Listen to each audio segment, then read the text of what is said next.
ലോക പരിസ്ഥിതി ദിനാചരണം സംഘടിപ്പിച്ചു. ഓച്ചിറ ബ്ലോക്ക് പഞ്ചായത്തിന്റെ നേതൃത്വത്തിലാണ് പരിപാടി സംഘടിപ്പിച്ചത്. ബോധവൽക്കരണ സൈക്കിൾ റാലിയും ഇതോടനുബന്ധിച്ച് നടത്തി. ഓച്ചിറ ബ്ലോക്ക് പഞ്ചായത്തിന്റെ നേതൃത്വത്തിലാണ് പരിസ്ഥിതി ദിനാചരണം സംഘടിപ്പിച്ചത്. ലോക പരിസ്ഥിതി ദിനം നാളേക്ക് എന്ന പേരിലായിരുന്നു പരിപാടി. Ochira block panchayat president S Geethakumari ഉദ്ഘാടനം ചെയ്തു.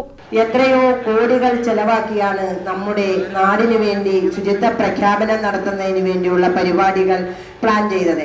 ഹരിതകർമ്മസേന അംഗങ്ങൾ നമ്മളുടെ പ്ലാസ്റ്റിക് വീടുകളിൽ നിന്ന് എടുത്തുകൊണ്ട് പോകുന്നു എന്നുണ്ടെങ്കിൽ പോലും ഇന്നും നമ്മളുടെ പ്രദേശം മാലിന്യത്തിൽ മുങ്ങി തന്നെ കിടക്കുകയാണ്. വൈസ് പ്രസിഡന്റ് എ അനിരുദ്ധൻ അധ്യക്ഷത വഹിച്ചു. ടി രാജീവ് സ്വാഗതം പറഞ്ഞു. സുൽഫിയ ഷെറിൻ ശുചിത്വ പ്രതിജ്ഞ ചൊല്ലിക്കൊടുത്തു. ഗുരുതരമായ പരിസ്ഥിതി പ്രശ്നങ്ങളിലൂടെ കടന്നു പോവുകയാണ്. ഞാൻ തിരിച്ചറിയുന്നു. ഭൂമിയിലെ ജൈവ വൈവിധ്യം നഷ്ടപ്പെട്ടാൽ മനുഷ്യരുൾപ്പെടെ ഭൂമിയിലെ എല്ലാ ജീവജാലങ്ങൾക്കും നാശമുണ്ടാകുമെന്ന് ഞാൻ മനസ്സിലാക്കുന്നു. മനുഷ്യൻ നടത്തുന്ന പ്രവർത്തനങ്ങളാണ് ഭൂമിയിലെ ഇന്നത്തെ പരിസ്ഥിതി പ്രശ്നങ്ങൾക്ക് പ്രധാന കാരണമെന്ന് എനിക്കറിയാം.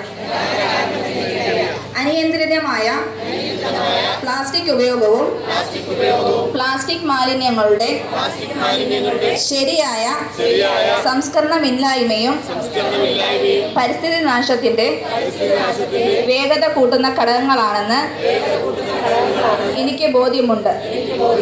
മണ്ണും പുഴകളും തടാകങ്ങളും സമുദ്രങ്ങളുമെല്ലാം പ്ലാസ്റ്റിക് കൊണ്ട് നിറയുന്നത് തടയാൻ എന്നാലാവും വിധം എല്ലാ പ്രവർത്തനങ്ങളും ചെയ്യുമെന്നും പരിസ്ഥിതിയെ സംരക്ഷിച്ച് വീണ്ടെടുത്തും ഈ ഭൂമിയുടെ നിലനിൽപ്പ് ഉറപ്പാക്കാൻ നടത്തുന്ന പ്രവർത്തനങ്ങളിൽ ഞാൻ എക്കാലവും മുന്നിൽ തന്നെ ഉണ്ടാകുമെന്ന് പ്ലാസ്റ്റിക് മാലിന്യ പരിപാലന മാനിഫെസ്റ്റോ ഷേർലി ശ്രീകുമാർ പ്രകാശനം ചെയ്തു.